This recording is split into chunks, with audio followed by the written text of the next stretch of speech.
What's up, everybody? It's your boy Joshua Edwards, live from Brooklyn, New York. This is Panthers Pride Television. As I've been stating before, we are officially in that dead period of the NFL. So we know that the NFL new season is officially kicked off. Guys have already been signed through free agency. Guys have already been traded. Guys have already been franchise tagged. And now we are looking forward to the NFL draft. Obviously, college teams and everything are completing their pro days and all that stuff. But it's just more rambling and more noise amongst the Carolina Panthers. I mean, when you just look at what is going on just currently in the NFL, there's no big moves being made outside of last week when T. Higgins and Jamar Chase were both signed. So now you're going to start seeing more people talk about just teams in general. So Milton Williams, you remember Milton Williams. I was on record saying he was the best player on the Philadelphia line, not named Jalen Carter or Jordan Davis. He was the unsung hero in Philadelphia. He was a guy that was going to get paid well, and which he did. Ended up signing a 4-year, $100 million contract with the New England Patriots, $51 million guaranteed at signing.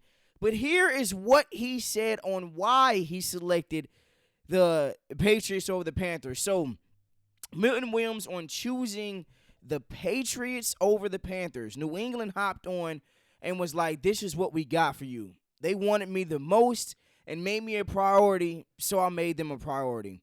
Now, I'm not mad at that. What that says is, one, he had a number in mind. If you actually go look at his quote even more, he said that he originally was going to Carolina. Adam Schefter reported that he's going to be signing with the Carolina Panthers.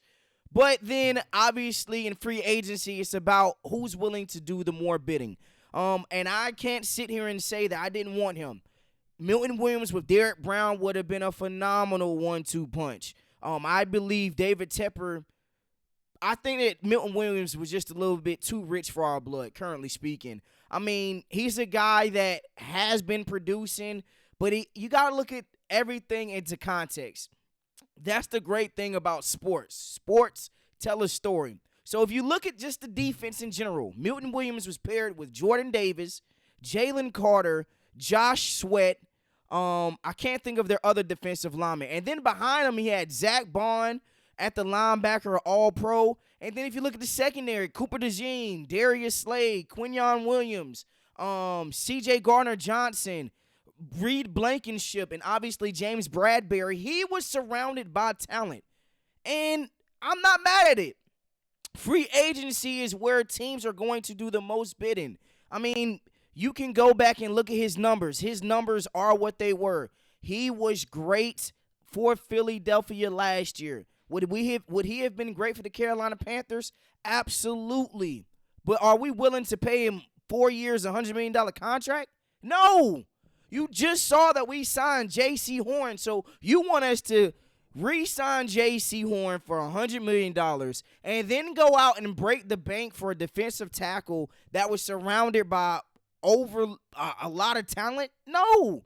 That's not smart. That's why we went out there and got Tershawn Wharton, another defensive tackle for the Kansas City Chiefs, is a quality pro. So when you just look at just everything in general, I'm not surprised that we didn't pay him. I mean, there's no way that we were going to be able to afford him. He knew that, and the Patriots knew that. So that's why they were able to open up their wallet and spend that $100 million contract. I'm not mad at it. You deserved it. You were just a little bit too rich for our blood. With that being said, now you remember we signed Andy Dalton to another extension. He was a guy that replaced Bryce Young when he first got benched through week 2. He replaced Bryce Young from week 3 until he got in that car accident in week 6, week 7. Now, fast forward, the Panthers are linked with drafting quarterback Dillon Gabriel from the Oregon Ducks. Now, when you look at his numbers, he's a 155 touchdown player. He has set the collegiate record for the most touchdowns over NCAA over your NCAA career, 155. This season, he had 30 passing touchdowns, 3,857 passing yards, over 275 yards passing per game, 164.9 QBR rating, and obviously this is exactly, what his numbers are. Now, the thing with Dillon Gabriel, can I see us drafting him? With the 100, there's a lot of guys saying that we would sign him in the later rounds, 4th or 5th round. We got 4 4th-rounders. Am I looking to add to that quarterback room? We already know Bryce Young is our quarterback of the future. But as an insurance, if he gets hurt, if Andy Dalton gets hurt, I'm not mad at us signing Dillon Gabriel. Now, I'm not saying he's going to be out here competing for a Bryce Young job. No, he finished 3rd in the Heisman this season. We know Bryce Young was a Heisman Trophy winner. But when you're looking to add at the quarterback position, 1, you want to have a veteran. That's what we got in Andy Dalton. 2, you want to have a guy that is a solid starter, solidified guy, which we have in Bryce Young. Dillon Gabriel, I really don't know if we should, though. The more that you think about it, it might cause some controversy. Let's just say Dillon Gabriel's out here balling in practice, and Bryce Young has a couple bad weeks. Then you're going to have Dave Canales and Dan Morgan looking over their shoulder. David Tepper obviously looking down on the field like, hey, this Dillon Gabriel kid is pretty nice, man. I think we might need to give him a shot. And then you're just going to cause more noise in the Carolina Panthers locker room, which you don't need right now, currently speaking. I think we just need to focus heavily on defense. Our first pick can be a receiver, Ted McMillan, Luther Burden. If not, you got guys like Jaden Higgins later in the rounds, the Jack Beach, the Savion Williams. There's other guys that you can find also in the later rounds. But I think we should focus heavily on the on the defensive side. If we're looking to add to the quarterback room, Dillon Gabriel is a good addition. But just be mindful, you could cause a lot of disruption when you take a guy in the rounds like that. So that's all I'm advising, just to keep, a sound mind. So there is also more talks about us going with another Raiders defensive back. So if you remember, we signed Trayvon Moehrig, a guy that I was talking about during free agency that we needed to get. He was my top 2, top 3 rated safeties, which we ultimately got. So now there are talks about the Carolina Panthers trading a 7th rounder for Jack Jones. Now, if you don't know who Jack Jones is, if he gets his hands on the football, he's going to make you pay. This past season, 17 games played, 16 pass breakups. He's had 4 total touchdowns over his NFL career, 3 interceptions this past season, and 69 total tackles. Now, Jack Jones is great.